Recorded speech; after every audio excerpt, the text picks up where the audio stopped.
ప్రజలు నియంతృత్వ పాలనకు చరమగీతం పలికి కాంగ్రెస్ ప్రజా ప్రభుత్వాన్ని ఎన్నుకొని డిసెంబర్ 7 నాటికి ఏడాది పూర్తి కానున్న శుభ సందర్భంలో ఈ నెల 19న హన్మకొండ ఆర్ట్స్ అండ్ సైన్స్ కాలేజీలో తలపెట్టనున్న ప్రజాపాలన విజయోత్సవ సభను విజయవంతం చేయాలని పార్టీ శ్రేణులకు ప్రజలకు మంత్రి కొండా సురేఖ పిలుపునిచ్చారు. కాంగ్రెస్ ప్రజాప్రభుత్వం ఇచ్చిన మాటకు కట్టుబడి 6 గ్యారెంటీలను ఒక్కొక్కటిగా అమలు చేస్తూ ప్రజా సంక్షేమానికి పునరంకితమవుతుందని మంత్రి సురేఖ అన్నారు. ఎన్నో సంక్షేమ పథకాలకు వేల కోట్ల రూపాయలను ఖర్చు చేస్తూ సీఎం రేవంత్ రెడ్డి ఇచ్చిన మాటకు కట్టుబడి ముందుకు సాగుతున్నారని మంత్రి స్పష్టం చేశారు. తెలంగాణ ప్రజలందరికీ నా యొక్క హృదయపూర్వక నమస్కారం.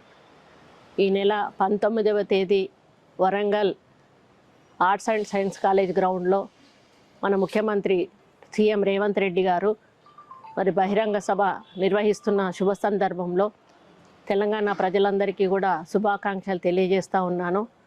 ప్రభుత్వం ఏర్పడి సంవత్సర కాలం పూర్తి కావస్తున్న సందర్భంలో ప్రభుత్వం చేపట్టిన అభివృద్ధి సంక్షేమ కార్యక్రమాలను మరి ప్రజల్లోకి ఏ విధంగా తీసుకెళ్లడం జరిగింది, ఎన్ని వేల కోట్లు వెచ్చించడం జరిగింది, ఏ విధంగా లాభం చేకూర్చడం జరిగింది, ఈ ప్రభుత్వ పరిపాలన మరి ఏ విశ్వాసంతో అయితే ప్రజలు 6 గ్యారంటీలు నమ్మి ఈరోజు మాకు ఓటేసి గెలిపించారో ఆ 6 గ్యారంటీలను అమలు చేస్తూ ఈరోజు ఉచిత బస్సు ప్రయాణము, 200 యూనిట్లకే విద్యుత్తు, 500 రూపాయలకు సిలిండరు, అదేవిధంగా ఫీజు రియంబర్స్మెంటు, 10 లక్షల రూపాయలు మరి ఆరోగ్యశ్రీ కింద మంజూరు చేయడమే కాకుండా రైతులకు 2 లక్షల రుణమాఫీ, మరి ఇటువంటి ఎన్నో కార్యక్రమాలను చేపడుతూ ఈ ప్రభుత్వం వేలాది రూపాయలు, లక్షలాది రూపాయలు, కోట్లాది రూపాయలు ఈరోజు పేదల సంక్షేమం కోసం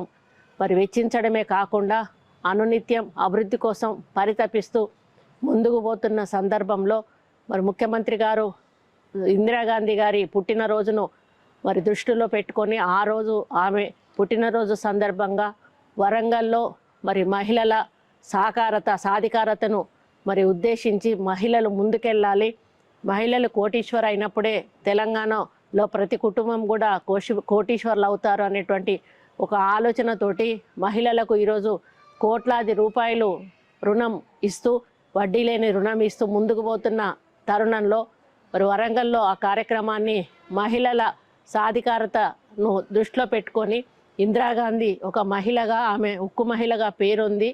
మరి దేశ ప్రధానిగా ఎన్నో సంక్షేమ అభివృద్ధి కార్యక్రమాలే కాకుండా మరి ఎన్నో మార్పులు తీసుకొచ్చి మరి మహిళలు మరి సగభాగం అంటూ నిరూపించినటువంటి వ్యక్తి. ఆమె పరిపాలనలో ఎన్నో పేద కుటుంబాలు మరి ఎంతో మరి ఆ రోజు బాగుపడ్డటువంటి సందర్భం.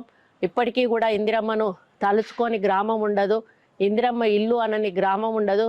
అదే పద్ధతిలో ఈ ప్రభుత్వం కూడా ఇందిరమ్మ రాజ్యం అందించాలనేటువంటి ఒక లక్ష్యంతో రేవంత్ రెడ్డి గారు ముందుకెళ్తా ఉన్నారు. అదే పద్ధతిలో రాహుల్ గాంధీ గారు, అదే సోనియా గాంధీ గారు, ప్రియాంక గాంధీ గారు కూడా మరి ఇక్కడ డిక్లరేషన్ చేసి తెలంగాణ ప్రభుత్వం అధికారంలోకి రావడానికి అన్ని రకాల డిక్లరేషన్లు కూడా వాళ్ళు ఇవ్వడం జరిగింది. ముఖ్యంగా అందులో బీసీ కులగణన అనేది రేవంత్ రెడ్డి మన రాహుల్ గాంధీ గారు